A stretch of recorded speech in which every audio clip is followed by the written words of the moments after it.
to say. I no longer do what I was gonna do, but you're no good for me. That's why me know what set me if it go flee. Me have to take away me say. Me have to take away me say. Me have to hide like a thief in the night. Me have to get out of sight. Me have to take away myself. Have to take away myself. I have to utilize I wings. Show the eye clean where I is. I said, yeah. I find you very hard to resist. With this relationship I'm gonna desist. But how can I face you when all I wanna do is just taste you? I know you think I play me, I play you, but soon you're gonna see the light of day. Just relax, don't move an inch. I'll be gone in a pinch. May I feel take away myself. May I feel take away myself. May I feel I like a Greetings, kings and queens. Welcome to another Real Stuff podcast. This is yours truly, Franco, along with... This is Flavius from a rainy Enfield, St. Mary, Jamaica. Today we have a very important guest all the way from Belize. And he will be coming here to talk to us. Goes by the name of Karim, a culinary arts chef. Yeah, man. He apparently is from Zimbabwe through Belize. He's all over the place. So Karim will be here with us this morning. So stick and stay. Don't go nowhere. If you got to fill up, get your tea, your coffee, whatever beverage that you consume this time of the morning. Run, go fill your cup. Listen to some more Tafina.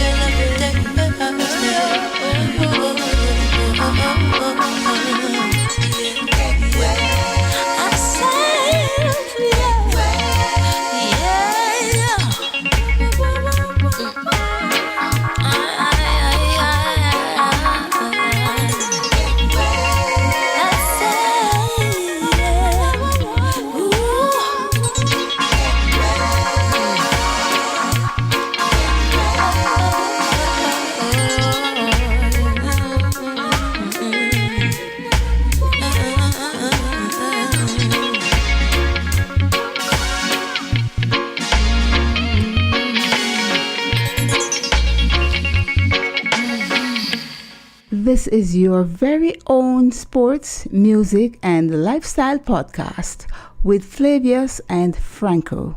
Welcome.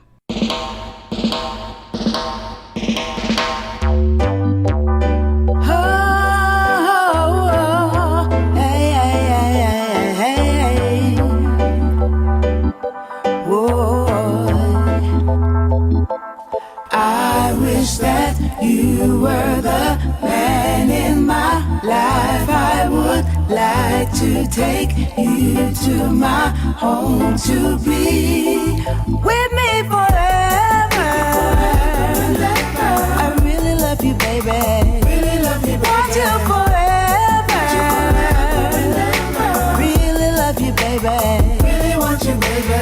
I wish that you were the man in my life. I would like to take you to my home to be with me forever. I really love you, baby. Really love you, baby. Want you forever. Really love you, baby. Really want you, baby. Love I will give you is so powerful, so special. Under your skin it will flow through your vein. My love's insane.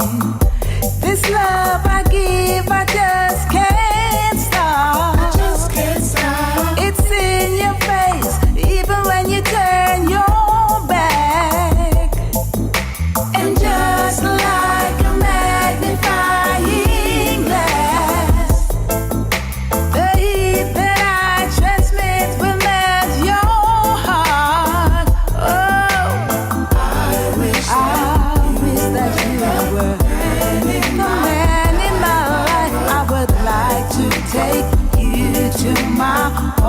to be with me forever and ever. Really love you, baby. Really love you, want you forever and ever. Really want you, baby. Really want you, baby. Whoa, whoa. Ooh, forever and ever. Yeah, yeah. I know you're wondering why my love is so strong. It's 'cause I see something in you pushing me on. The day you try to chase my love away is when you know my love was meant to stay. Cause this love I give, I just can't stop. It's in your face, oh yeah. When you turn your back, I wish that you were the man in my life. I would like to take you home with me forever. Oh, really want you, baby. Really love you, baby. Want you forever. Ever. Really want you, baby. Really want you, baby. Love I will give you is so powerful, special. Under your skin it will flow through your veins. My love's insane. This love I give, I just can't stop. I just can't stop. It's in your face, even when you turn your back. Hey, and just like a magnifying glass. The heat that I transmit will melt your heart. Hey, I wish that you were the man in my life. I would like to take you home to be with me forever. Yeah. Hi, this is Pam Hall, and I'm inviting you to hang out with Flavius and Franco on the Real Stuff podcast. They're such great company. In case you're just joining us, welcome to the Real Stuff podcast once again. So Flavius, what's happening in your neck of the wood? Yeah, good morning, listeners. Good morning, Franco. I think we have a depression in our area again. So we are getting some rain. I told you. Yeah, it's coming, yes. We had a good sunny day yesterday, so we have it both ways, which is excellent. Okay. It is really Well, I hope the farmers are planting up. I hope the farmers Yeah, man. Yeah, they are planting up the ones who can, because a lot of them, the ones, we're still having the problem with the rain last weekend, where they said the bill for that is past $2 billion to get everybody back on track, get people up. People in Harborview are demonstrating because they said the government did some work on their drains, and that's when the problem started. Well, it's so they want them to come. About time somebody or a community do something. Yeah. So they are. Some of them are saying that their houses are. The water is a threat now to them. A lot of people can't sleep because they have to be on watch. Because they don't know when the water will come, and then they'll have to run and evacuate.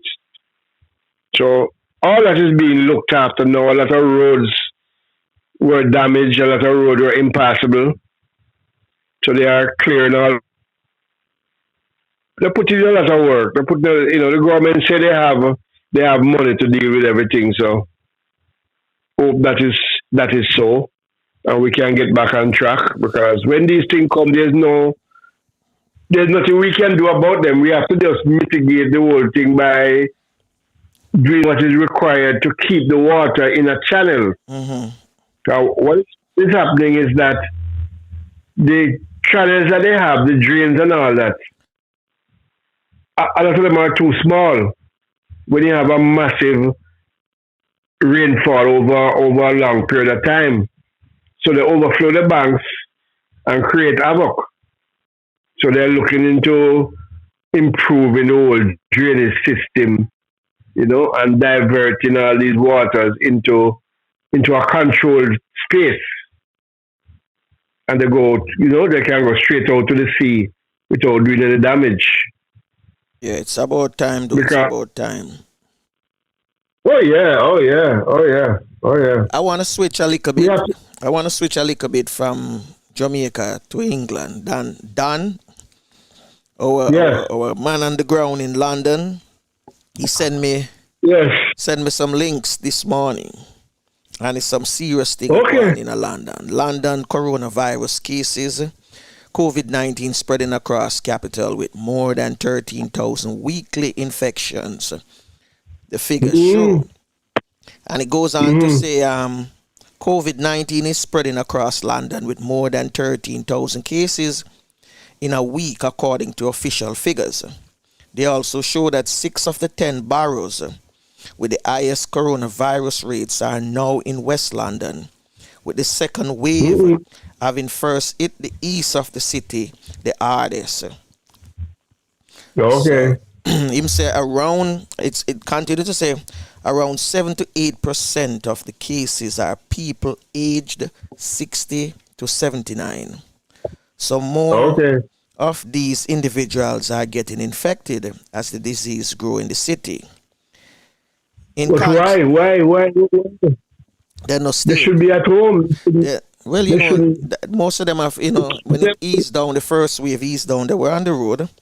And them say, in contrast, there has been a slight drop in the number of 17 to 23 years old from the city who are testing positive. 2 boroughs have a rate of above 200 new cases per week per 100,000 population, with only 1 below 100. So it's spiking also in the US. That Italy and Spain, yes, but Italy and Spain seriously too. Yeah, man, Europe picking up back. It's picking up back in Europe. And it's the same thing with the US. It's like when you look at the pattern of Europe, you have to look on the same thing with the US. And then, but the thing is coming to me like a storm. You know, when I experienced it first in Gilbert. When the storm comes, Gilbert will pass right over us. And at a certain point, everything becomes calm and everything is good and you could go anywhere you want. And I said that don't be fooled. That's the eye passing when the eye is totally calm. So it looks like we have a similar thing with the corona.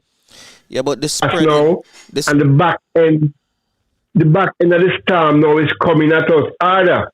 Yeah. That's the corona thing is getting back up. But the spreading caused because of people who are not wearing masks, because the masks work, But then you have people come up with a different with them whole heap supposition and them theory, or them go taking back the carbon monoxide and them system and all. But you're not going weird for the whole of the rest of your life. There are times when you're going but carbon by yourself. I mean, you have to wear the mask. You have to wear the mask. You have to do what you're doing. I don't think you can wear the mask all day. So you have to do what you're doing and get back to a sterile area where you can take it off. That's what I do. I mean, I'm not going to a 9-to-5 job, so I can't talk about those people at 9-to-5 job. But even a 9-to-5 job, you have to make the office space a way that when you're at your desk, you probably need to put some plexiglass around it. So when you're in your area, you're sterile. Yeah, So you can take off your mask. they put you know? plexiglass. They're putting plexiglasses in some office. Yeah. Is it, you know it Yeah. come down to? You know it come down to? I've seen it in supermarkets, Yeah. when the cashier covered, totally enclosed. And one little thing to where you can put the money through. Because that's all they need. Western Union, where I pass sometime, they have blocked every hole. They always have a glass in front of you, in front of the cashier. But now they have blocked all the holes. You can't talk to them and you can't talk to them. You have to put your documents on the glass and they read it. They're not allowing anything to come into film space at all. So they don't need to wear masks because they are totally away from us, the customers. And no talking, so you're not sending off any droplets to them. So that's the way it is now. We have to be proactive, man. We have to look at these things and say, okay, we can solve this way.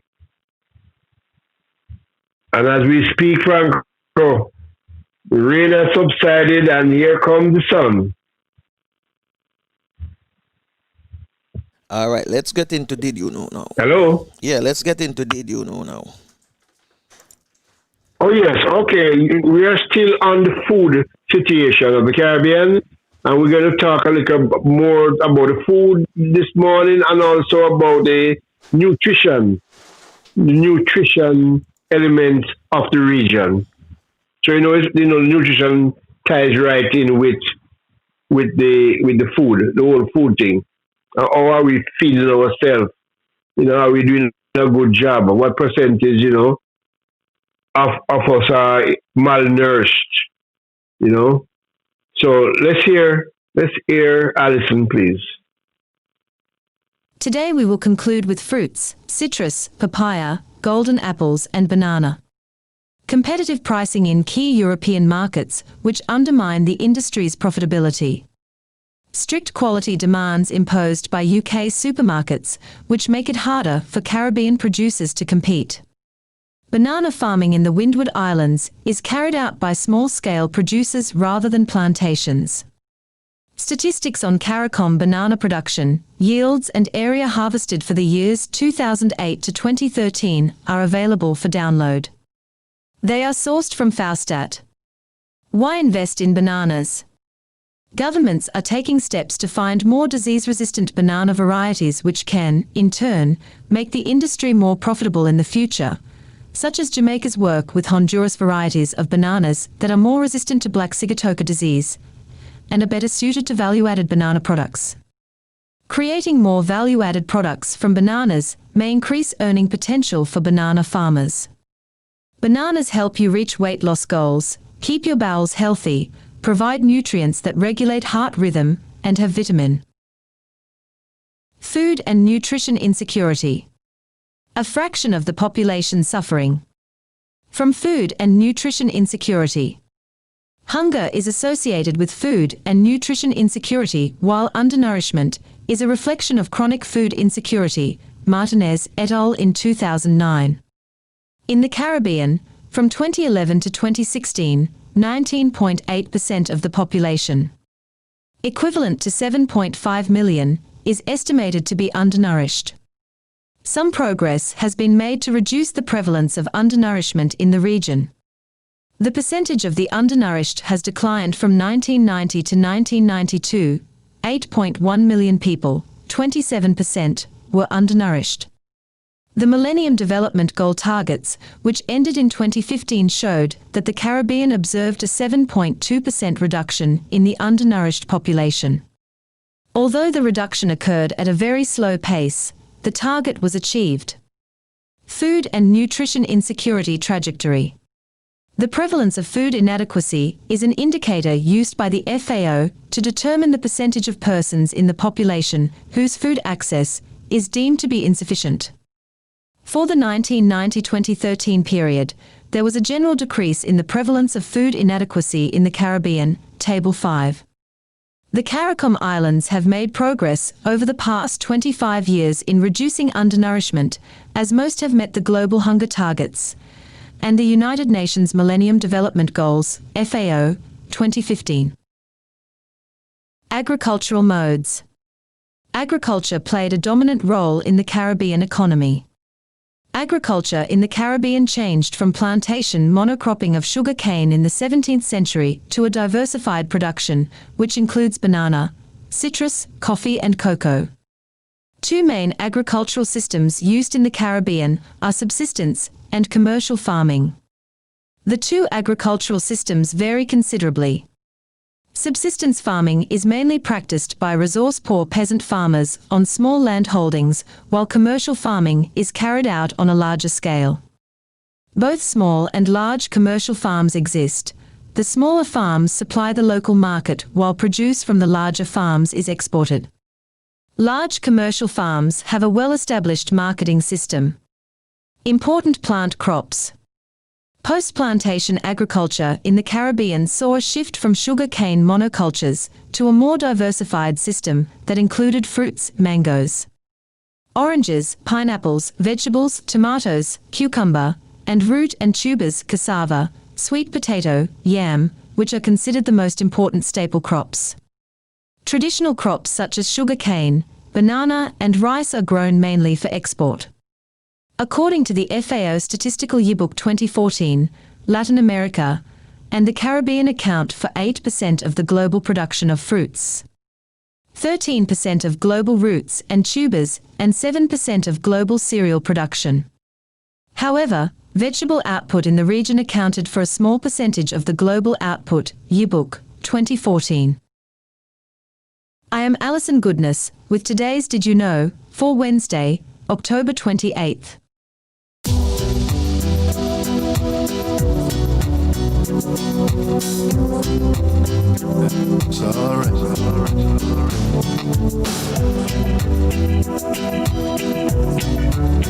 Yes, indeed. Did You Know is brought to you courtesy of Slowly Jamaica, uniquely Caribbean.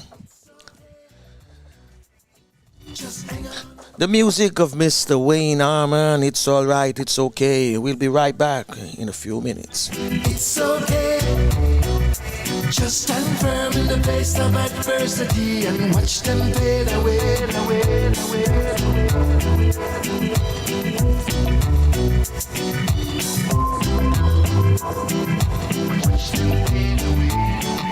Life of a wave will carry you down when the money in the bank gets shorter and the bills are coming and you're caught in between the devil and the deep blue water. I know say that when you come on my yard and the picnic them I look them sober. So you do what you can cause a man is just a man and you now make the picnic them sober. And you pray to the Father when this tribulation I go in, but remember Jonah in the belly of the whale and Daniel in the lion's den. It's alright, it's okay. Just hang on a little bit longer, cause tomorrow is another day. It's alright, it's okay. Just stand firm in the face of adversity and watch them fade away, away, away,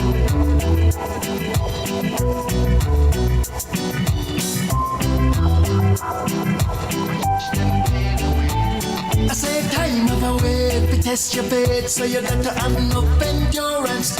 One day at a time, just keep on trying, cause time carry no insurance. No matter how the situation hard, things can only get better.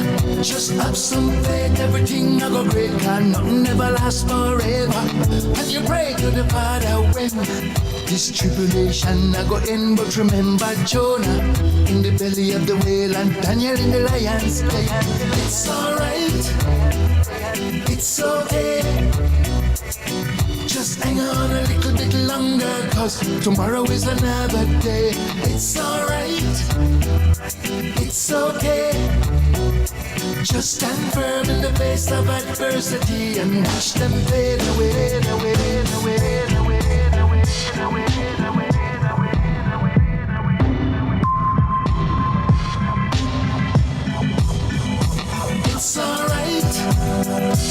it's okay.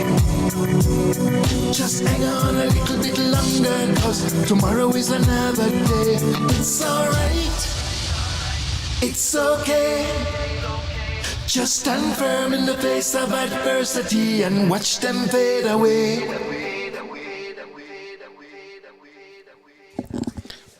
The music of Mr. Wayne Harmon. It's alright, it's okay.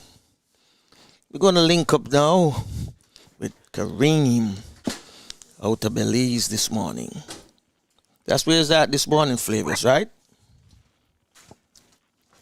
You're not hearing. I said Karim is in Belize now, right? Yeah, man. All right, we're gonna be linking up with him. Let's link up with Karim. No, he's in the US. Okay, all right. He's in the US.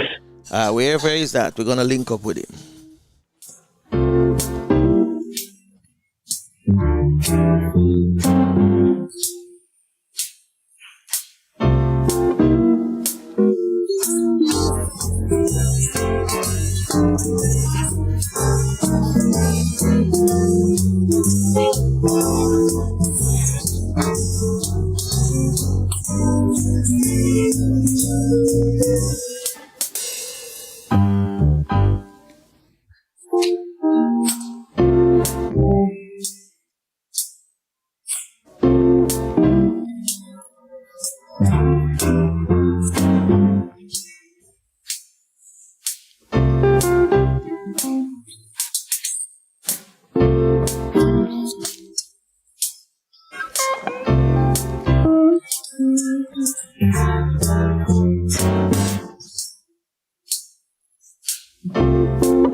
Ask Karim who his mentors are and he will reply. My mother and grandmother, they have inspired me the most. Living in Dangriga at the tender age of 9, he was amazed by the culinary techniques of the women in his life, as he sat and watched them prepare meals. As a result, it was no surprise to his family that he became a chef. At the age of 21, he migrated to the United States and began his journey with earning a degree in Culinary Arts, where he was able to explore flavors ranging from Thai, Malaysian and Caribbean, to classical and European. A journey which led him to work with some amazing chefs and celebrities. Karim is now a loving husband and father of 2 young boys, and loves nothing more than sharing his passion for food and culture with them.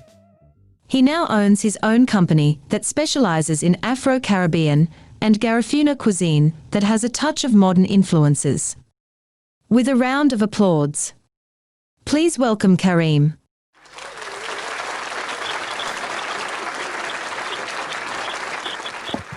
Greetings, Karim. Greetings. Blessed morning, everyone. All right. Good to have you. Sound like you're cooking up a pot there, man. Yeah, I have some green banana going down right now, man. Some green banana, some black snapper fillet on the fire. Wow. Man, I have to get ready for lunch. Wow. I have a crowd of like 200 people coming. Okay. Yeah. So you're talking to us now while you're fixing up a pot. Yeah, I got to multitasking. Yes, but that's good. All right, Flavours, take it away. Yeah, Karim, can you start by just telling us a little about you? Yeah, I grew up in Belize on the southern side of Belize in a Garifuna community, a predominantly black Garifuna community. Yeah. I was exposed to ethnic cuisine from a very young age because then all the women in our community had to farm or fish, and as a young man, I had to assist most of the women in my house in the home. So it was a great pleasure to be exposed at such a young age to natural food compared to what I've been seeing around the world. You know,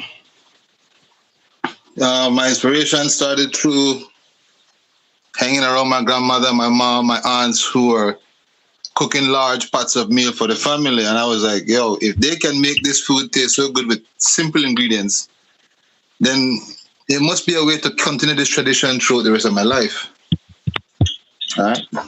And so I then dabbled into culinary arts at a very young age to understand the Garifuna cuisine and other cuisines.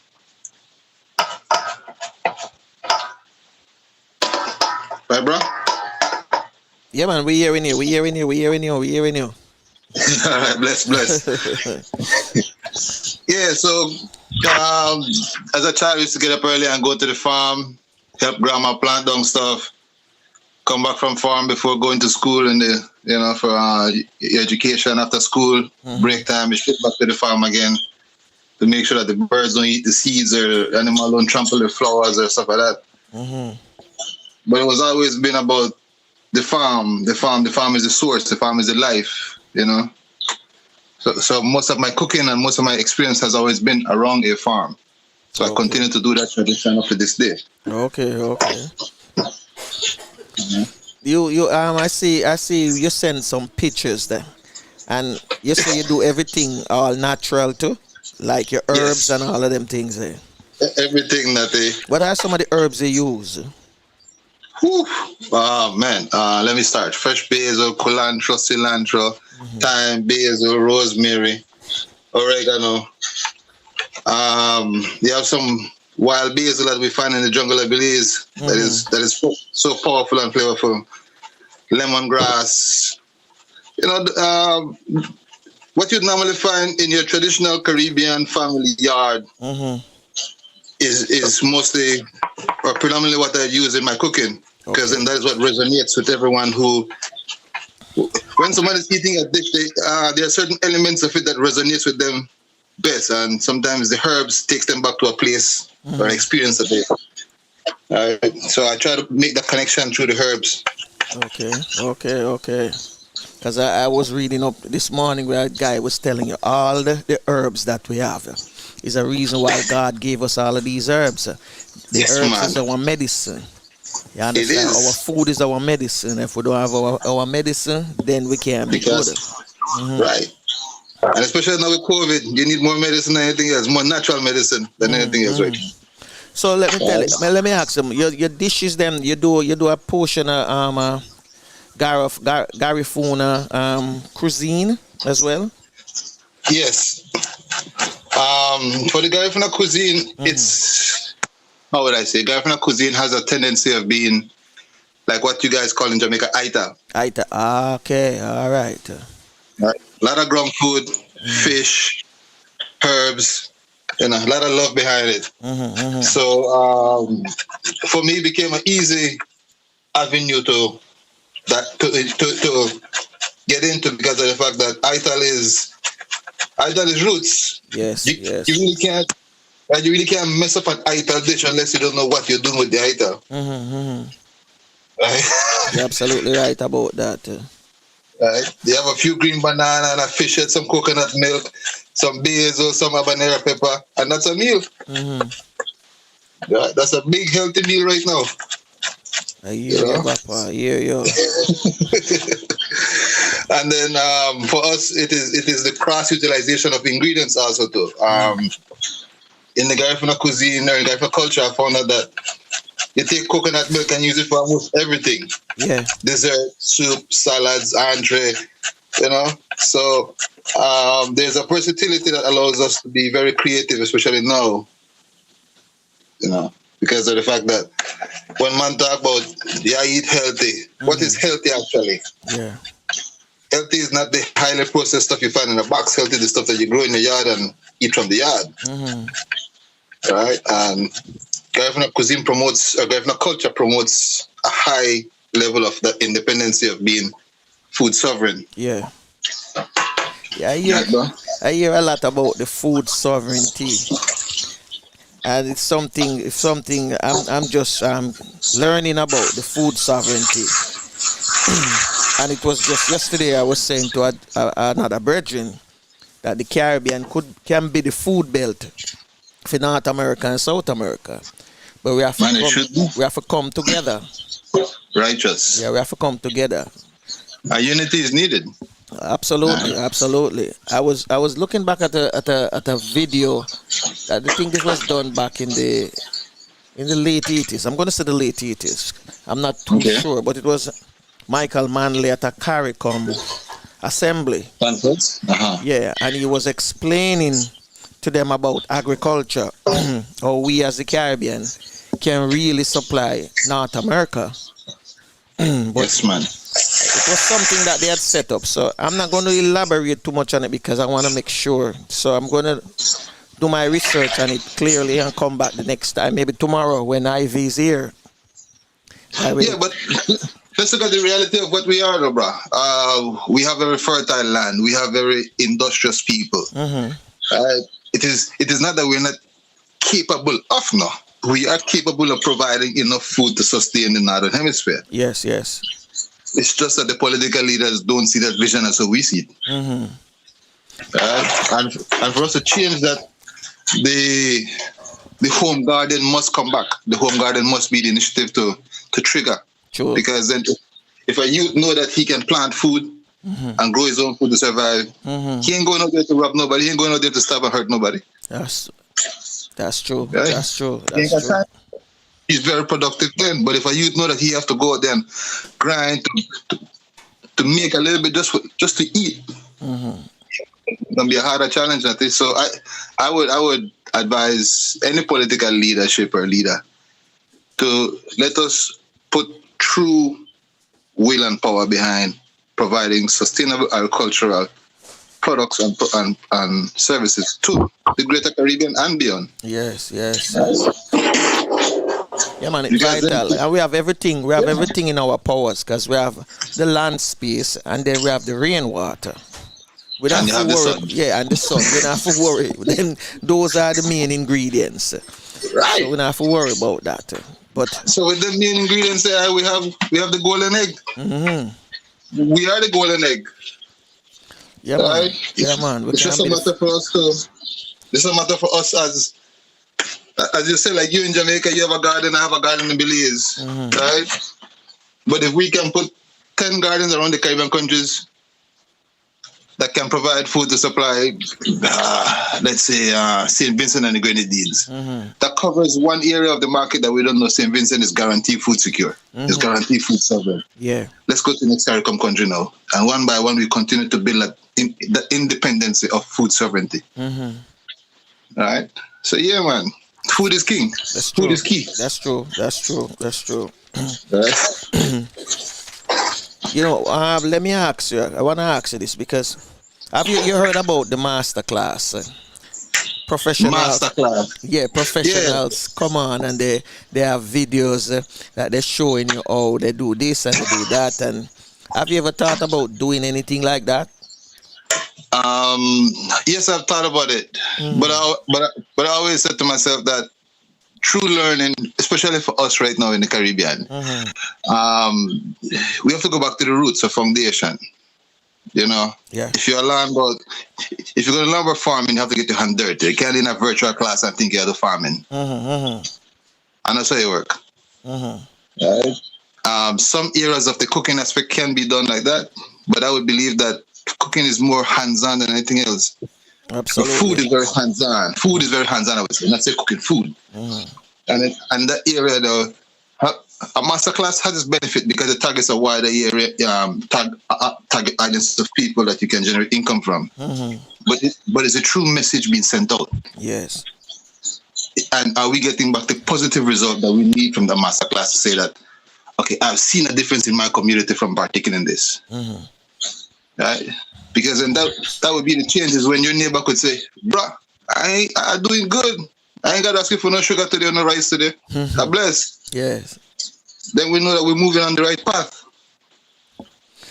Yeah, because I asked because I've seen talents in the Caribbean. A lot of people putting out video, they're cooking and people leaving from other countries to visit that part of the Caribbean because they want to taste that person food. You know, that's not a food they're eating out of the hotel or from a restaurant. They're actually coming into people, village or the domain just to get a taste of the food. And I always figure, man, if we have a good chef, we could start something that we say, who want to be a chef? And when I say who want to be a chef, they already can cook, but you're going to show them, you know, the way, like I said, more refined them, get them more refined. Yeah. So they can Fine tune the details. yeah, so they can even, you know, start with their own things by, you know, opening a business. So you as a chef could say, all right, I see in my community we have 6 or 7 guys who can cook, but them don't have the money, or they can't get to go to a culinary arts school. Right. But I can provide them with something. Right. And then you start something like that. Righteous. I have no problem taking a venture into that direction, brother. Mm-hmm. I have no problem with that. In Belize, I'm a part of a movement that's the Belize Culinary Association. Okay. Right. It's the only chef association in Belize right now. But our objective is to get more Belizeans to look at the traditional cuisine of which the society of their upbringing is from. Mm-hmm. So if you're a Mayan, or if you're a Mestizo, or if you're Creole or Garifuna, you have thousands of years of proven history and knowledge that is how you say, naturally there for you to access, to say, I will grab on this and I can use this to improve myself, my community, my family, my country. Right? So yes, doing a masterclass will benefit a lot of people. But I want them to come to the earth. Put your hand in the soil, play some worms, play some black dirt, plant some food. Because then once you have that food sovereignty, true food sovereignty, the world will come to you no matter what you put on your plate. Right?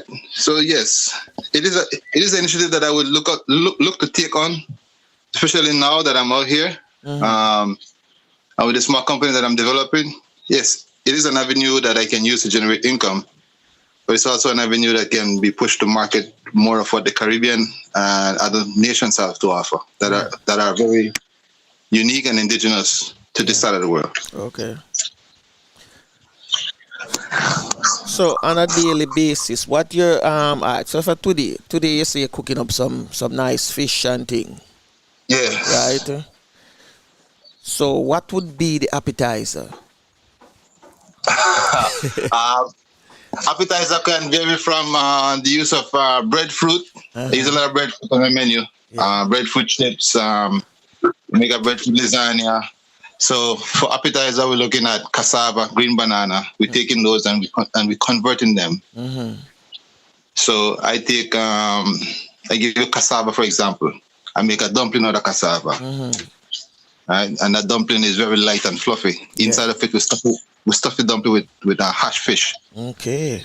What kind of fish? Hash fish. Hash fish. Yes. So hash fish would be your salt cod that has been rinsed off and then sauteed them with some onion and peppers, a little bit of coconut oil, a lot of love. And you stuff that in the dumpling?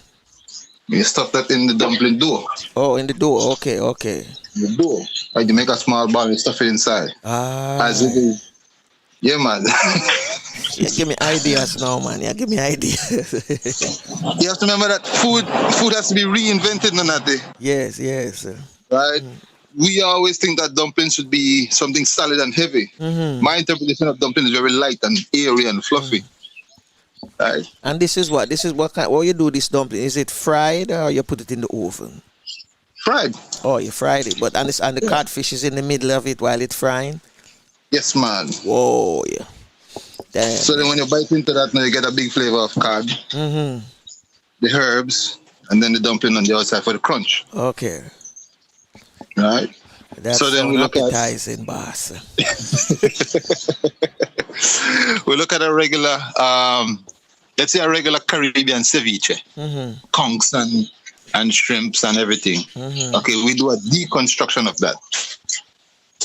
We deconstruct the whole dish for you. So instead of giving you the ceviche with all the liquid in it and everything, we separate the liquid from the solids and we give you the liquid as a shot with a splash of rum on top. So you splash that, and then you come behind with the little conchs and the shrimp and a little bit of habanero pepper, just, settle off everything. But those are our traditional way of looking at old dishes that can be reinvented for today. Yeah. All right. So I look at that area. What would you do with, like, the banana leaf? I've seen people use like the banana. Well, yeah, you tell me something what you would put on a banana leaf. Banana leaf is used for seasoning. I use that to wrap up a whole lot of dishes with. I do a jerk. So I make a jerk rub it on the chicken. Let that dry on the chicken. I let that rub dry on the chicken for at least about a day and a half, too. Yeah. Then wrap up the chicken in banana leaf and cocoa leaf. Whoa. Do you tie it up or you just wrap it up? Yeah. Or you could tie it up or wrap it. It doesn't make a difference. But then we dig a hole and put some rocks in the bottom. Some hot rocks, and I put them wrapped up chicken or wrapped up beef or whatever meat you're going to use. And then we slowly jerk it underground, not above ground. My goodness. That's one way how we use That's banana leaf. That's the original way, Franco. I know, but the way the man say it, man, is like, I'm looking at it right now. Remember, it's seasoned and it wrapped. Have you ever seasoned up goat meat or chicken that it curry with jerk, like a jerk chicken, and put it down for the next day? But when it wrap up, it's like this more than marinated, boss. Yeah, man. It's actually a deeper flavor, man. Yeah. A deep soak. Yeah, it's called soak, yeah. Yeah, deep soak. So, and then continue. So that's one dish. That's a meat dish. A vegetarian dish we look at. We take roasted. We take yams, sweet yams. Season them with some cinnamon leaf or some cinnamon stick or bark. Wrap them in banana leaf again. Throw a little bit of coconut oil inside and put it over the fire. And when it's roasting, the banana leaf roast off first, but they give off that sweet potato a whole nother level of sweetness. All right. Whoa. That is something I wish we'd do this right now live via Zoom. Via Zoom, eh? Yeah. That we could have seen. Franco, we invite him to come back to cook something for us. Yeah, man, because Ivy coming here tomorrow and she going to do hers by Zoom tomorrow. So we're going to see Ivy in the kitchen at work as well, like you are working and cooking at the same time. Yeah. Well, the next time I'd have to work on that then. I'll have to find a space to put the camera on so we could do a proper showing. Tell me something about you did some like flavors in Thai, Malaysian and things like that. What type of flavor? Yes. When it's a flavor of what? You have to remember that the most of the Thai ingredients are similar to what is used in the Caribbean ingredients. Okay. Right, a lot of lemongrass, ginger, habanero, garlic. Those are some of the basic stuff that you'd find in most of the dishes. What is brother saying? No, I said I did not know that. Yeah, because if you look at Thai cuisine and the foundation of it's in the equatorial belt as the Caribbean. So most of what is grown there can be grown in the Caribbean or vice versa. Yeah.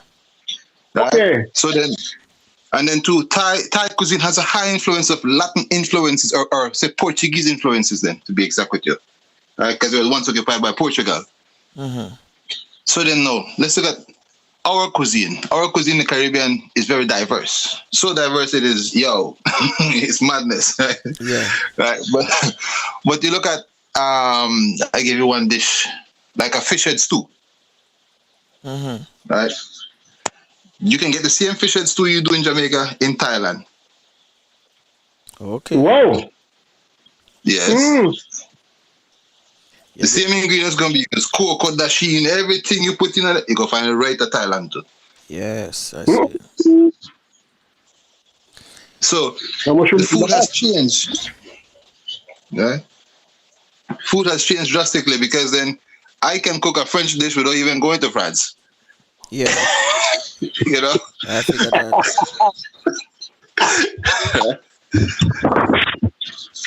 So yeah, the influences are right around us every day, Nati. If you look at I'll give another good example. East Indian community, right?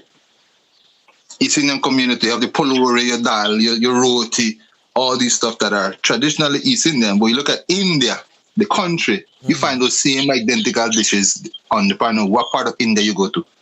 Yeah. Okay. Right? So each country has a root, right? So then you have to find your root. And the Malaysian, the Malaysian one go down? Malaysian is similar to the Thai. Okay. The differences would be like in peppers, the heat of peppers, Sichuan peppers, different hot peppers that they would use. Then you have to look at the fermentation process. Some of these cuisine use a lot of fermented food, while we in the Caribbean do less fermented food. Yes, sir. Yes. We do a lot of fresh food compared to fermenting. While, these guys like to pickle this and pickle that. We like fresh habanero sauce and thing where I rake up your mouth. That burn up your mouth, man.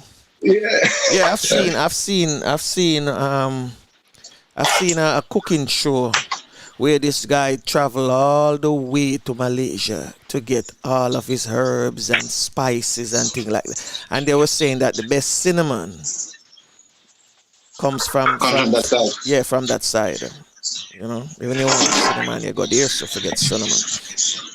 Yeah, because cinnamon bark is it's very versatile ingredient. It's a medicine also, you know. Yeah. Especially now, cinnamon and ginger. Good for the cold, man. Yes. So are you somebody who basically eat from the ground? You're a natural.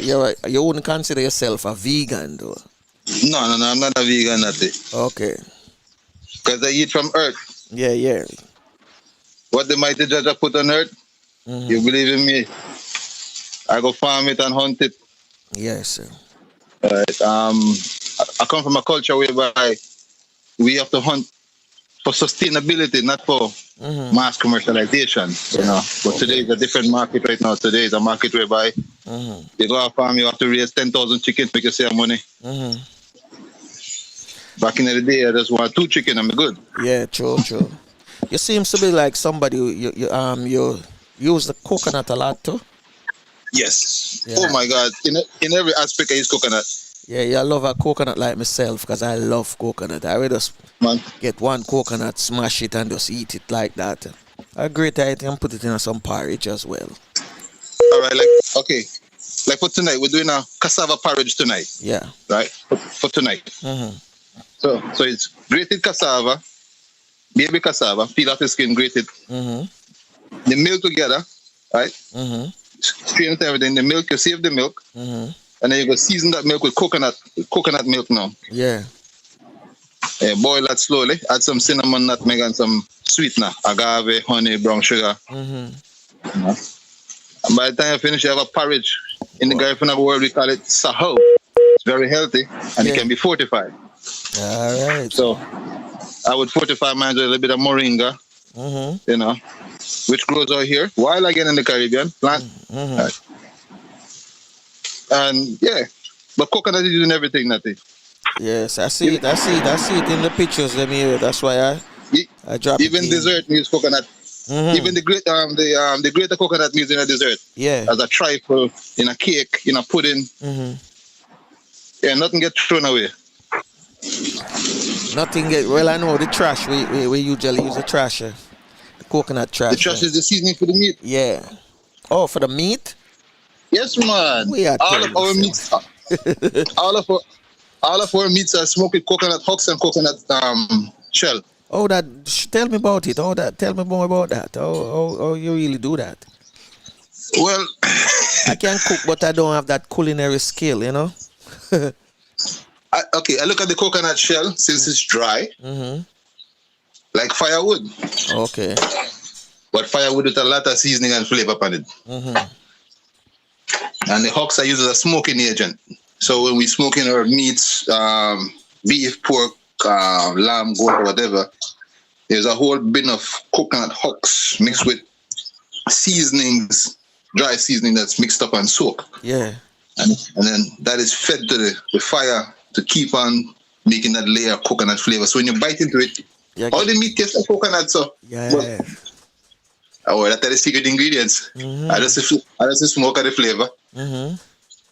So let me ask you this. So for instance, I make some coconut milk. So I'm going to do some rice and peas. Cause we love rice and peas. So put coconut milk.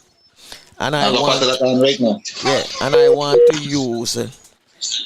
use that coconut trash.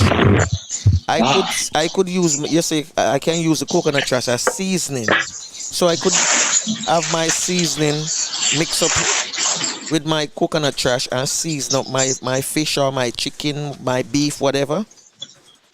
Okay then. That's what you call in the trash. You call in the white part, the trash. Yeah. No, I still use that. That's for dessert. So we take that white milky substance and we add a little bit of brown sugar, ginger, nutmeg, and we make something called tableta. Okay.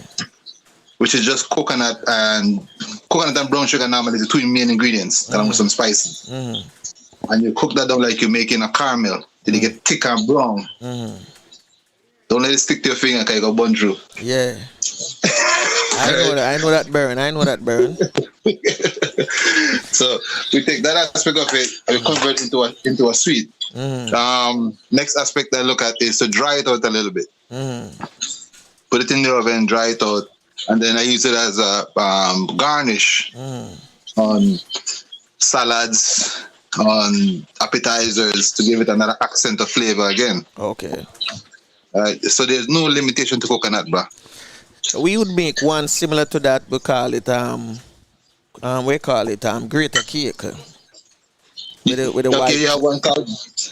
You have one called drops too, right? Yeah, we have one called drops where they cut up like when you grate the coconut and the little bit left inside, you throw it away. Yes, right. You keep it with the trash.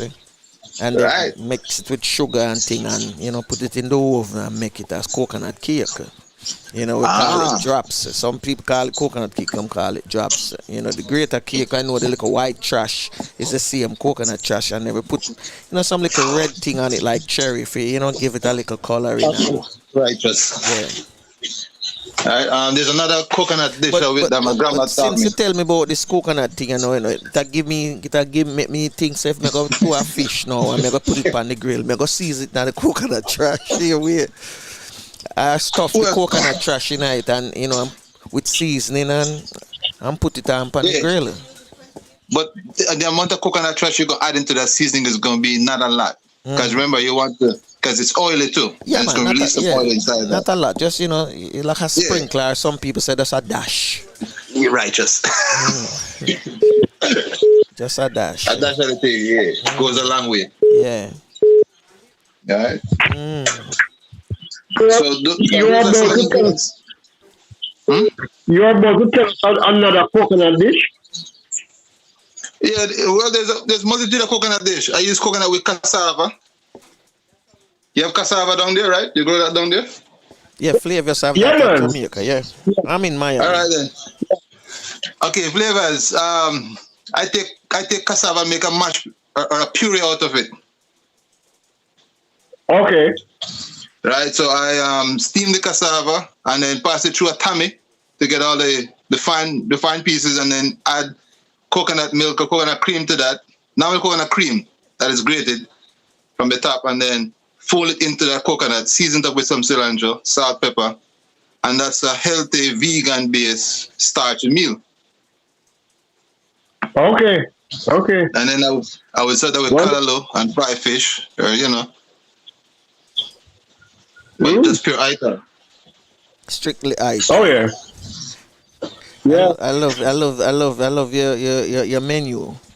You set it up. Yeah, because everything I'm seeing from the pictures is basically all of that you use. Both in the porridge. There's a picture I'm looking at, and there's a piece of fish inside of a bowl. With coconut stew. Yes. What you call That's that? called hudut. Hudut. Mm-hmm. That's an old Garifuna dish. Okay. That dish comes back or can resonate all the way back to Africa, whereby in Africa they have a fufu, where they use the cassava flour instead. Mm-hmm. Yeah. But that's a tradition. Right? Okay. So we use fresh cassava instead of the flour in this one. Mm-hmm. And the end result is a very, very delicious dish. Mm-hmm. Right? Yeah, man, I see it, and that little thing like it's a little dough for eat with it as well. Okay, that is plantain. That is ripe plantain and green plantain boiled together, Mm-hmm. and then mashing up in a big mortar and pestle Yeah. until they get soft and fluffy and creamy. Okay. All right. Some people would season that plantain with like smoked pork bits. Mm-hmm. Some would do smoked hash fish, depending on what all they want to add to it. Mm-hmm. But the flavors are there. The coconut milk is steam. Mm-hmm.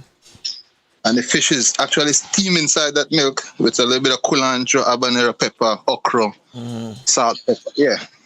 Remember that Garifuna cuisine is clean. There isn't many ingredients that you could add into it. Okay. All right. So then you taste everything you add into the pot.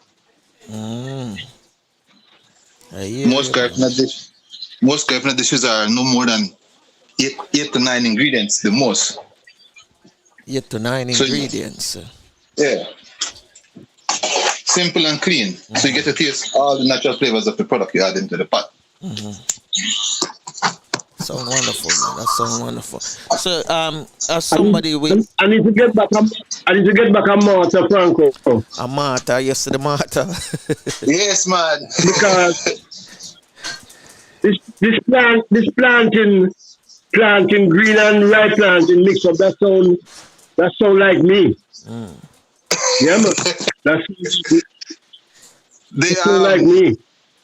Man, the plantain mixture is heavy now. I tell you, no, like you eat that with that creamy coconut milk and guarantees itis. Normally, we recommend after you eat that you find a hammock. For relax by the beach, if one is by the beach or under a tree.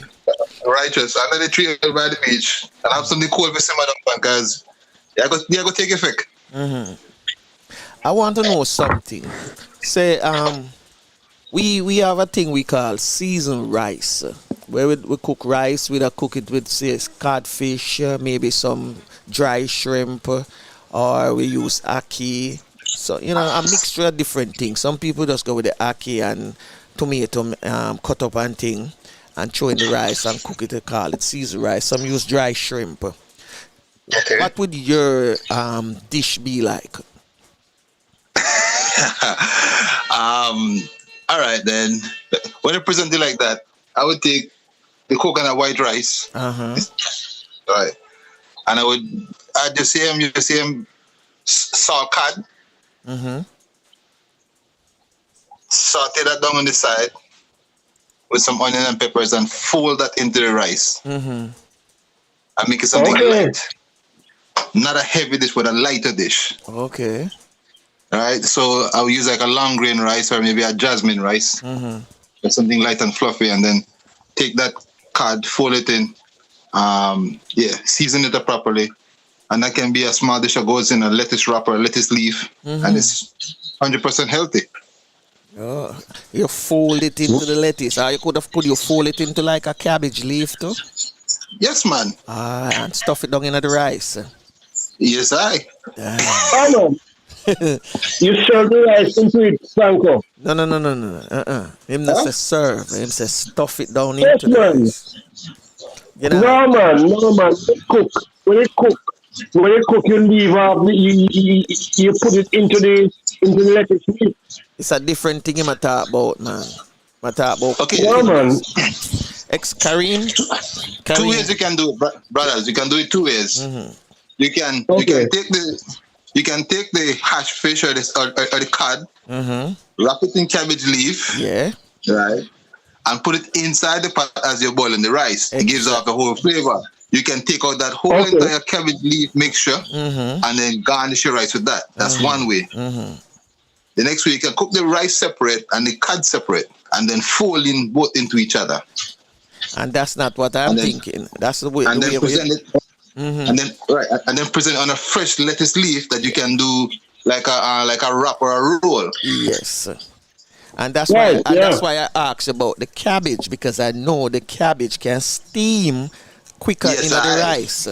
So Righteous. when Flavors, I said no, is cook the rice and throw it. No, you fold the codfish into the cabbage leaf and stuff it into the rice while it a cook. Okay. I was talking from I was talking from the serving point because Oh no. I know the Greeks does something like that where they Right. cook The the Greek does a dish like that. Yes, I. Mm-hmm. and You are right. and then they put it in the lettuce leaf and fold it and you eat it like a roll or a sandwich. Yeah, but another way to me attack. Righteous. And Flavors, so that is the classical way, Flavors. Yes, I have actually You might deal with the classical European way. Yeah. The classical European way. Me I deal with the African way.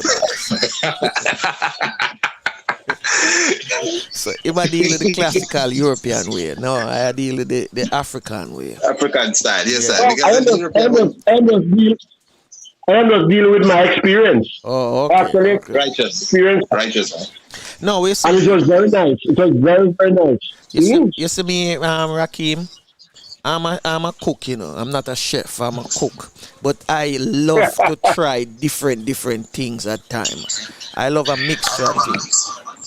So the thought come to my mind, and I said, "Let ask you, how would you cook your seasoned rice?" And you gave me the perfect ingredient, or the way I can try now again.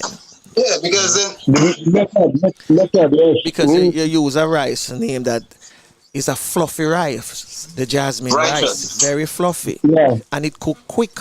So I know the cabbage you just steam the right way into the rice. You know? right. Mm-hmm. And you will take on the flavor too. Exactly. So that because is one I can try. The one that Flavors is talking about use grape leaf. Mm-hmm. And that's a Mediterranean or a European version. Mm-hmm. The African version. Yeah, that's right. Right, Yeah, but I had it with a Greek family. Yeah. Okay. I'm gonna ask you something, Karim. When Yes. it comes to oil, what type of oil do you use? Well, I use 2 million oil, Mm-hmm. coconut oil, and kuhun oil. Mm-hmm. Kuhun oil. What is that? I don't know if it's kuhun and coconut. Cocoon? Yeah. Kuhun. Yeah, Cohune. Okay, yeah, cocoon. Mm-hmm. Kuhun. What It's is an oil that? that was. What is that? Huh? It's a oil. What is that? No, it's a. I know. Kuhun tree. Kuhun tree is a very tall tree that looks like a coconut tree, but it's taller than that, and the nuts are very smaller. Mm-hmm. From one tree, you can harvest maybe about 10 gallons of oil from one tree. Wow. But the thing is that from the oil itself, the oil is high in particular omega-3s, omega-6, 9, 12. Whoa. It grows wild in Belize. The tree grows wild in Belize. I'm assuming it grows wild in Jamaica too. If you know Or what other tree it countries. is. Right. No, to extract the oil is a little bit of a challenge. It's a very labor-intensive work. Mm-hmm. But the end product of it is a high-quality oil that you get. And believe me, there's no comparison to that oil on the market right now. Oh, okay. Because it's all Nuts. natural. You're right, 100% natural. So you So use no. either that oil or the coconut oil, okay? Yes. How do you extract the oil? All right. You take the husk from the outer layer of the skin. You beat that off normally in a drum or something like that that is spin at high speed, and it's beat off the exterior shell of it. Then inside there's an inner shell. In the inner shell you have a hydraulic jack is used to crack that nut, because beating with a hammer ain't gonna work. It takes too long. Really? Wow. Really, I'm telling you, this is a hard nut to crack, nothing. But once you crack it, then you get that white coconut meat, that white meat inside. You grate that meat down, and you make your coconut oil, the same process. You would cook it down, extract, take out the raft, separate the whey from the oil. The end product of that is a very amber quality, high flavorful oil. Back in the 60s, 50s, 60s, NASA was in Belize doing research on that oil for rocket fuel because of the burning point of that oil. Oh, it don't burn high. No, it don't burn easy. Okay. It's a high burning point. Meaning that you can deep fry with it, you can do a lot of stuff with it, and it still maintains flavor and integrity. Okay. Wow. I love that. I like that. Flav, I'll go try sending about la kahuna as I can. So you can use it down there. Yes. Yeah. You will enjoy that oil, man. I use it as a finishing oil. Right. Thank you. Yes. I use it as a finishing oil. So on a light salad, I would what I do table side, we warm the oil table side on a small little candlelight and warm, so it becomes a sweet fragrance in the whole table. And then we just add that to our salad. Yes, man. Gone off again. Is that oil available in stores? Yes, in Belize. Yes, it's available in some stores in Belize. Okay. I've got to link up for Belize connection then. Yes, man. We got that already, man. If you get some ship over to me right here. Yeah. That ain't hard to get to you, now, brother, man. We have many ways to skin a cat, man. We get oil to you anywhere in the world. As Sister Jane said, find the 10th way. There's 9 ways to find the 10th way. I love that, man. Remarkable. So, all right. Do you make wine from fruits? Oh yeah, hell yes. All right. Tell me what fruits you use to make a good wine now. Man, okay, let's start from bread. Your regular loaf bread wine. You ever had that wine there before? Nah. Nah? No, never. A grape wine and some other wine. Peach wine and all them things. They had some peach wine. So for us it'd be like banana, grapefruit, mango, blackberries, May plum, all these seasonal fruits that come in the Caribbean that we have in Belize. Everybody making a wine. I can remember growing up, Grandma always had a bucket of ginger wine set down somewhere under the yard. Well, that me know about the ginger wine. That is the foundation wine of the house, right? My grandmother used to make that too, ginger wine. So we take blackberries. Take cashew, fresh cashew, the cashew pulp. Mash it up, some ginger, some brown sugar. I leave it under the ground. We bury it better. Okay. I let it ferment. And when you dig it up from there, give me a potent wine. You have to put it under the ground for it ferment a little bit. Yeah. That's how we do it. Because the earth is constant, right? The temperature of the earth is constant. What I've seen my family members use the fruits that are going bad, and and that's how they would make wine. The fruits. That's only one time I said a cousin of mine, he did it with some grapes and some orange, and we never see that, like we never see the liquid for months, maybe about a month or 2 months, and one day him be sitting with him glass and a drink and him say, taste this. I tell you, it was sweet, but in no time it get your eye. Quicker than lightning. Exactly, no time it get your eye. And he was telling us that is the same fruits them that was spoiled, and him took it out a granny basket and turned it into wine. You have to remember, right, that our grandmothers were very, very resourceful women, no, brother. They didn't throw away nothing. Oh yes. Oh yes. Right. Oh yes. Nothing get thrown away.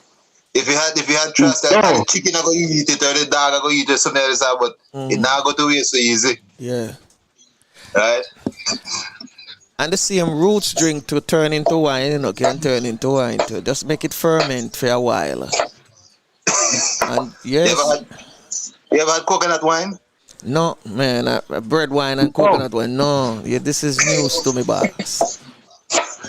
The same coconut water, just sweeten it a little bit and let it ferment, man. You gone. And why not be afterwards? Just do what? The coconut water you have? Yeah. Sweeten it. Add a little bit of like an active agent, like a yeast, then something that would generate yeast. So for me, I do a little bit of kernel. I take maybe a handful of corn, fresh corn, and I throw it in there and let it start the process. 3 months down the road, you open that bottle and tell me what it tastes like. Wine, all right. You give me another one. That is a simple one, Franco. I tell you. I have to get some coconut water in a bottle, My brethren sell coconuts. So I have to, find him and get some coconut water. I can get the coconut water and then get some fresh corn and throw in it. Yeah. And then you have a little bit of sugar to create the activity, and to create the breakdown to start. Yeah. And then once the fermentation starts, you just maintain it from there. All right. Can't go wrong with that. One. It seems like a lot of stuff that can make things ferment. It you can use it and help it turn it into wine as well. Yes, man. Because there's a root stick you can put into it, Yeah, you have what, strong back and say you talk about? Yeah, one of them root stick there. Strong back is good. What that? Where's the flavor? Ramoon. Yeah. That's a new one. That's a new one for me on this side. First I'm hearing that one. Okay. Yeah, man, they put that in the root. Sarsaparilla, yeah, we used to grow that. One of my grandfathers used to grow that. Is it sarsaparilla? Yes. Okay. Yeah. All right, that can use to as well. It's a tiny thing that grows under the ground. And you dig it up, man. You ever had noonie wine? You guys have noonie growing out there? I've tasted the noonie drink before, but not the wine, but the drink. The drink is very healthy, but the wine is even more potent. Okay.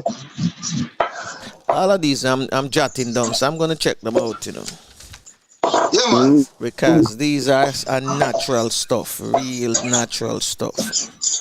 Banana wine, grapefruit wine.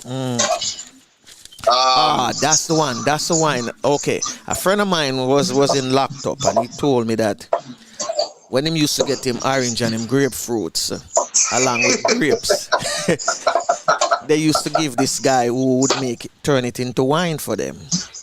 And I would say to him, we wait there in a detention center, you guys drink wine. Him said, man, him say you would never know, because when them take all of your grapefruits, because the grapefruits is what help bring it after as well, him say, yeah. Now that you because it has sweetness in it. Yes. I learn a lot. I learn a lot this morning from you, my brother. Food is a beautiful thing. How do you make the dumpling with the sausage? Oh, you never did that one there. All right. You see, you see your dumpling dough, right? That you normally standardly make, right? Yeah. It will make your dumpling heavy, right? Yeah. So then, how do you make a dumpling dough lighter, chef? Flavors? No idea. No idea. I'm saying no idea. You have to introduce a leavening agent to the mix, right? Because then you want the dumpling to become lighter. So then, what I do, I take out some of the heavy ingredients and add them in different stages, so that I guarantee a lighter end product. Okay. Tell me how to do that because I want to, two problems I have. Well, one major problem. When my dumplings finish frying, the outer crust is always too thick and tough. Aha. So then, what? Okay, what are you using? Baking powder or baking soda? First question. Baking powder. Baking powder. Okay, are you using any other Yeah. leavening agent in that mix? No. Why not? Tell me. Because then, okay, I look at a dumpling like we look at a bread loaf. You want it to rise, you want it to react the same as how a bread would react, right? Yeah, definitely. But just that you're frying it in a different medium instead of baking it. Yeah. What I do, I take a little bit of bread starter dough and I mix it into my batch. I look up what? I take a little bit of starter dough Okay. that has been fermented and seasoned, and then I add that into my mixture. Okay. That then creates an automatic leavening agent. So when that hit the oil, it automatically, all the yeast will expand immediately, creating you a very Okay. lighter, fluffier inside. Mm-hmm. That is it. Okay. So it is like, you see how you're making a beignet? You know a Making a beignet? what? A beignet. No. A beignet. No. Or, No. a beignet is a New Orleans style fried dumpling, they call it. But I said it puff Okay. up twice the size. You know what, Karim, we have to see you do it. So the next time when we get you again, we want you to do that style for us. All right, we're gonna work on that. No problem. We're gonna set up that link so you can do it, because explaining it going to be a little bit It's too hard. challenging. Yeah. Yeah. We want to see it live. We're gonna bring it back and we'll do it live and direct, so we can have an idea. Much better. We get a better picture that way. Be a pleasure, man. Yeah, we get a better picture. So I think with that, I have one more question for ask you. One more question. What tea, as a man where you get up early in the morning, what would you use to give you a good tea, make a good tea? What would your tea be like? Right now I have a teapot on from way early this morning. So in my teapot for this week is fresh ginger root, turmeric root, allspice, clove, and piece of marby bark. Piece of what? Marby. Marby bark. Okay. Marby bark. Marby is from the Trinidadian area. Yeah. Used to make a good marby drink with that, and that's my tea for the week. Okay. Then next week would be like lemongrass with strong back, but it's a functional tea I drink. I don't drink just chamomile and them things in there. No.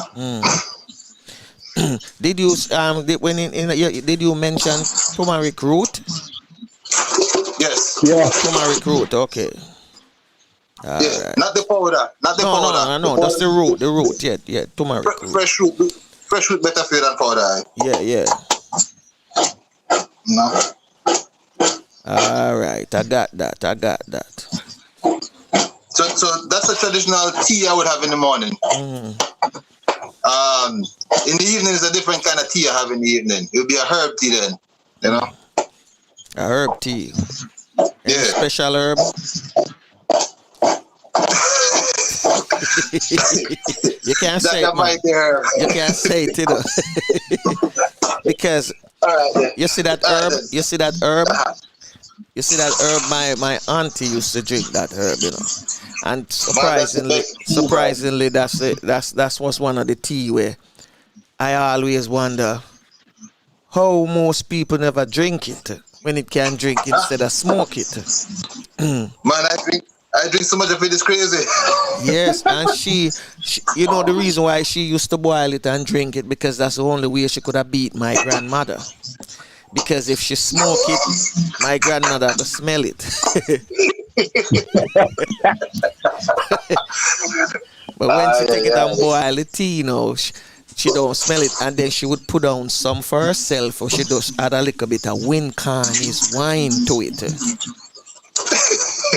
Cover it up a little bit. Oh, me I tell you, that blow her head off, man. So, All yeah, right. that's a So, good herb tea. Yeah. Like for me, a good herb tea would be taking some fresh ganja that's already mature and dried and everything. That with some lemongrass. Yes. And done. That's it right there. Just herb and lemongrass. All right. And that's called a sleeping pill, because you will go sleep. I don't need to be that. Wow. Hey, Sadiki, I boss up in the chat room with laugh.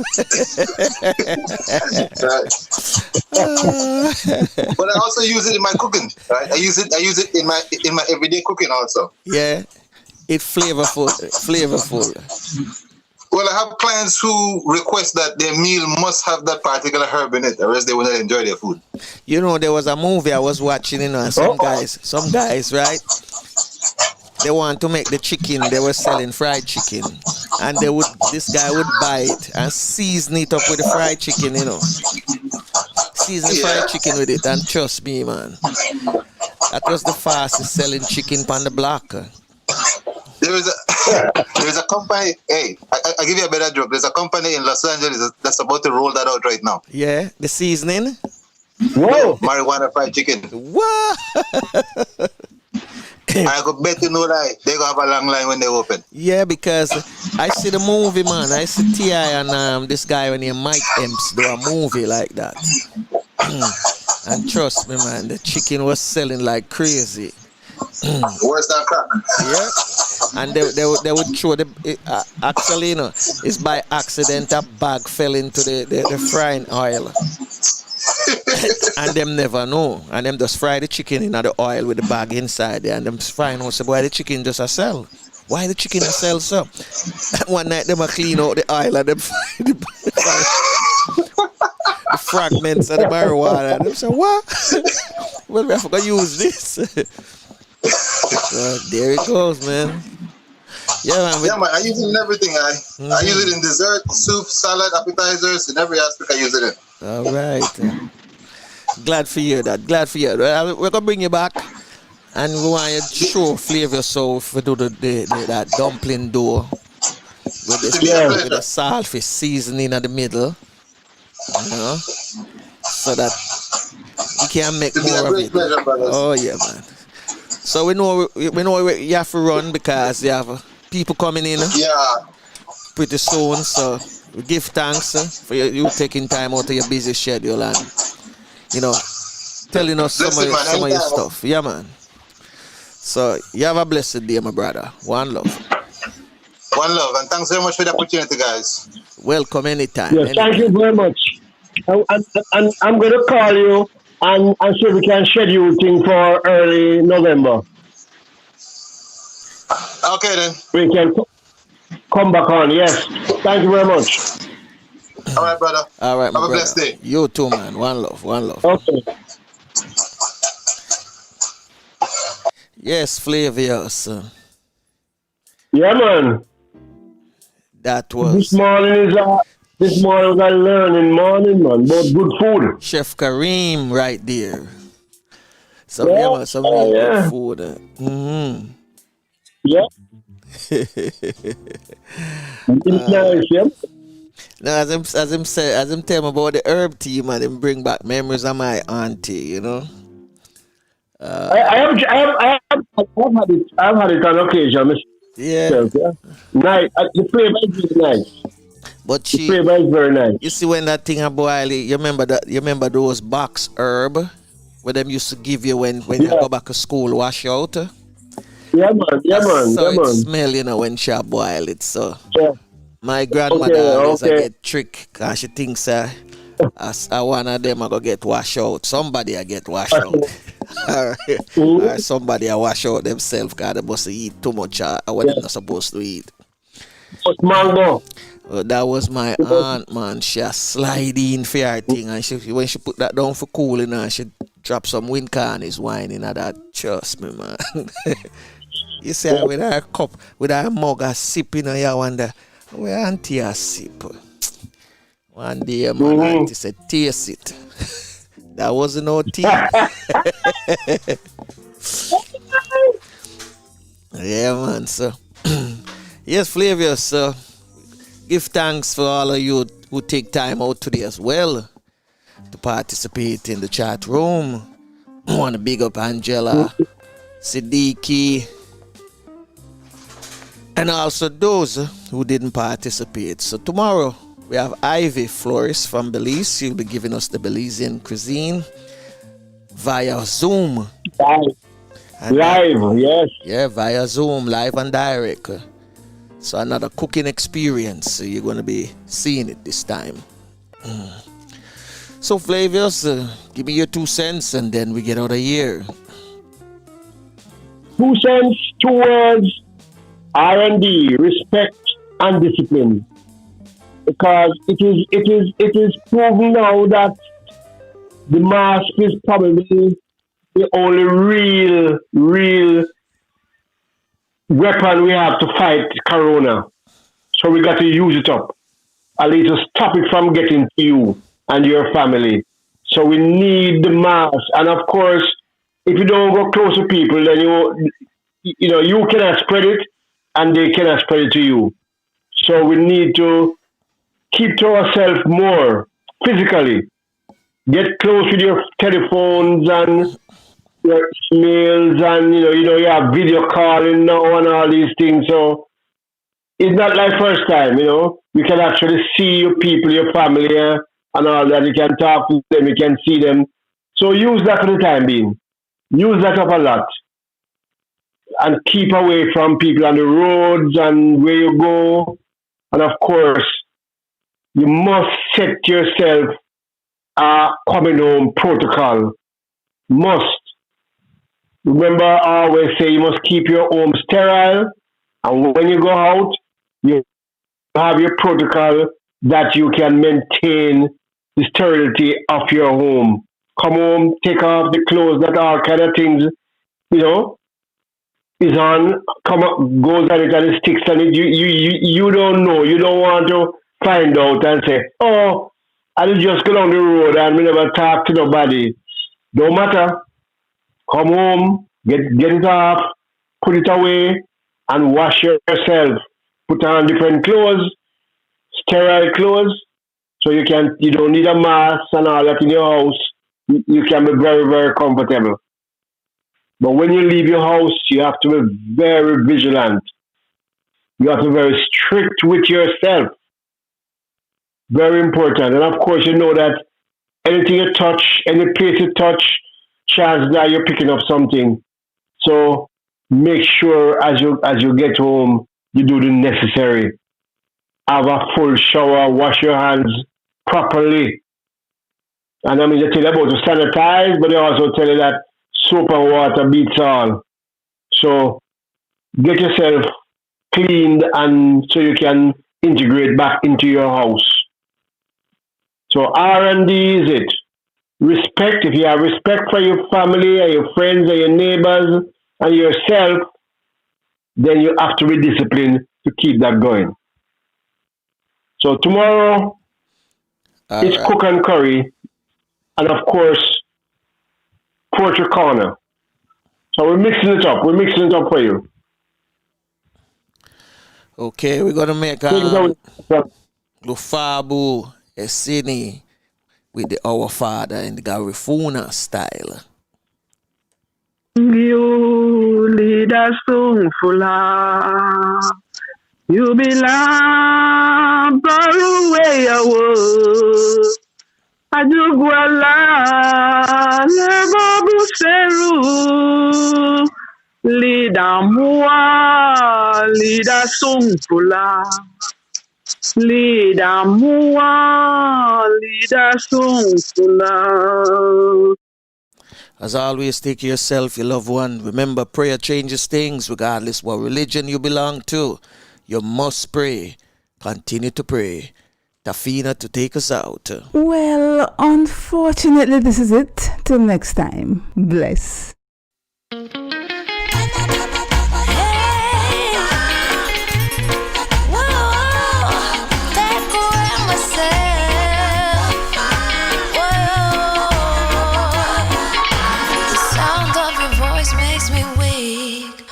All you gotta do is just speak.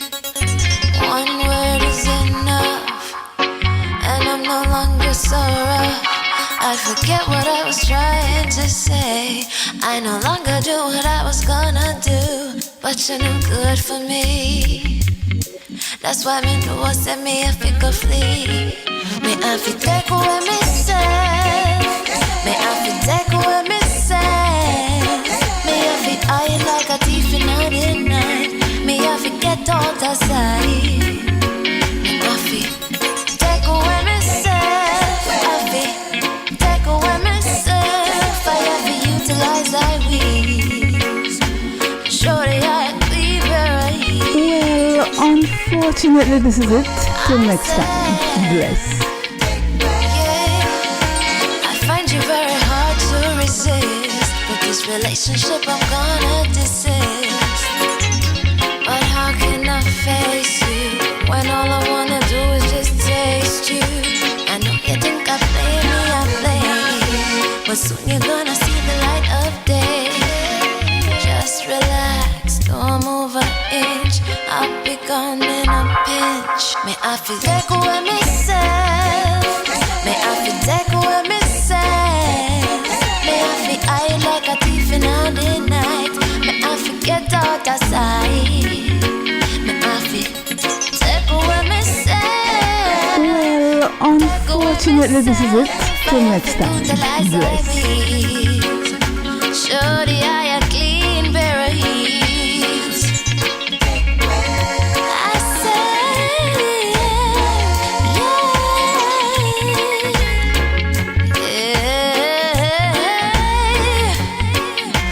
been there, done that, don't need it again, yeah. I'm not the master kiss who won't play your game, yeah. To all you move, you off me, wait to the core. Sayonara, the hot girl gone through the door. Well, unfortunately, this is it. Till next time. Bless.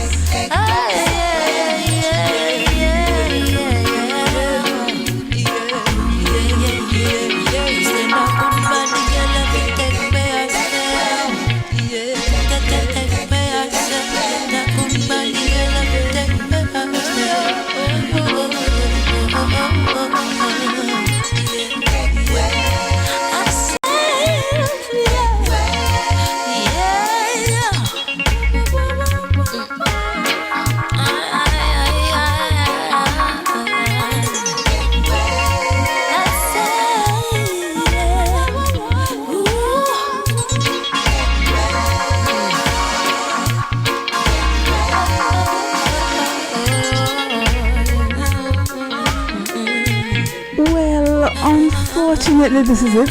Till next time. Bless.